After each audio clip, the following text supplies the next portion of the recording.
Welcome back everybody and thank you for tuning in. Today we're going to be reviewing Celine Dion's new English album Courage. I have been a huge Celine fan for a pretty long time, which is like I think 5 years considering I'm 21. I got into her when I was about 16 I think. I think my first introduction to Celine was with My Heart Will Go On. Like, even though I was familiar with it before because it's such a huge, like, iconic song, it was still interesting to, like, actually dive into her discography and discover gems like Because You Love Me and Falling Into You, that whole album. The album that My Heart Will Go On belongs to, which is, I'm just trying to think of it. Yes, Let's Talk About Love, that's it.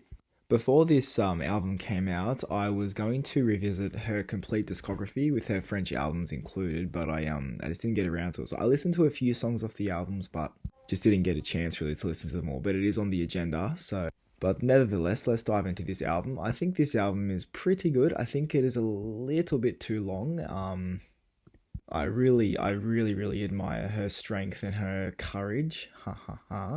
That really just like carries throughout this album. I love that it has that constant message of like resilience and self-love and just continuing on despite like no matter what shit life throws at you. I really admire that quality this album has to it.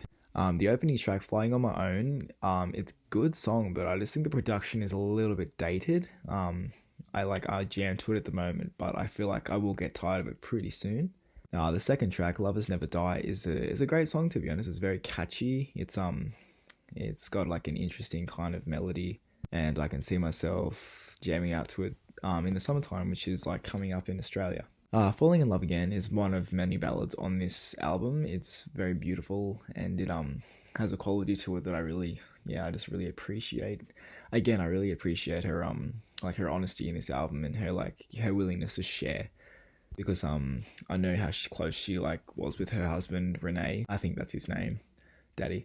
And I just see how much she was in love with him. And I watched an interview the other day where she was saying that how much she loved him, and like that she can't really get with other men now because she's not ready for it and stuff. And I feel like that's such a common theme now, like just artists and the general public in general, just not really chasing love anymore. Like they realize that it would just come to them when it's time, kind of thing. Like in Selena Gomez's new single Lose You to Love Me, that's kind of the same message in that too. So it's very interesting. Yeah, like the cultural shift. Okay, next on the track list is Lying Down. I absolutely love this song.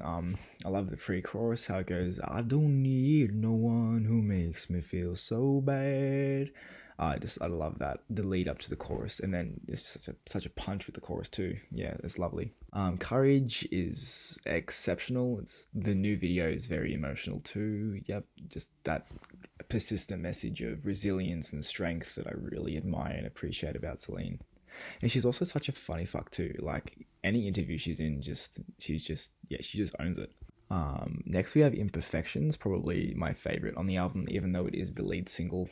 And had the most push, even though it's only got like 6 million streams on Spotify, but still we don't care about that. I just love how it's very modern but very like true to her as well. Yeah, it's a bop.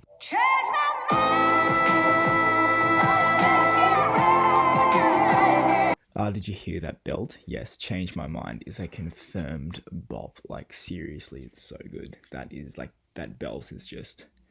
Well, the first time I heard it, I was just absolutely stunned, really. It's good that she still does those kind of notes, even though she's like 51 years old, and some other artists like lose that capacity once they've reached a certain age.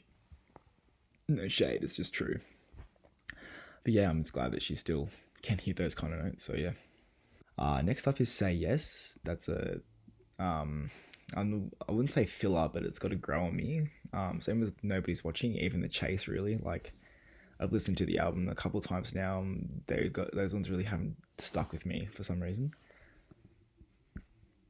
I know that the next track, number 11, For the Lover That I Lost, was written by Sam Smith, and which is surprising to me because I thought it was very personal. I thought she would have had a bit of writing credit to it, considering that it seemed very personal to me, but maybe he's just got the context and he's gone from there.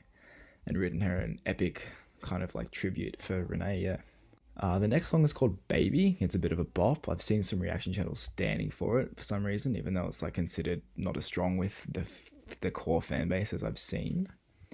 As well as I Will Be Stronger and How Did You Get Here. Again, like, they're not fillers. I don't think she has any fillers. Like, she seems pretty like quality consistent, but yeah, it's just interesting. Look at Us Now. Don't really remember that one, to be honest. But I have put Perfect Goodbye on repeat like for this weekend, to be honest. I love the chorus, and the fact that it has an explicit tag next to it is just sending me. It's so funny to me. Yeah. Best of All, Heart of Glass, both bops, and Boundaries, like a few songs on here, probably good, but I just don't remember. There's so much like content on this album. And The Hard Way is epic. I love how she goes, said to myself. And it's just like, yeah, it's a really good and ending song to this. And again, shows her resilience and the courage she has, which is really admirable. So yeah, in conclusion, this is a fantastic album considering how long she's been in the game. The consistency and quality is really like, it's not shocking because it's obvious, but it's refreshing. It really is, considering that the quality of some of her peers isn't as consistent.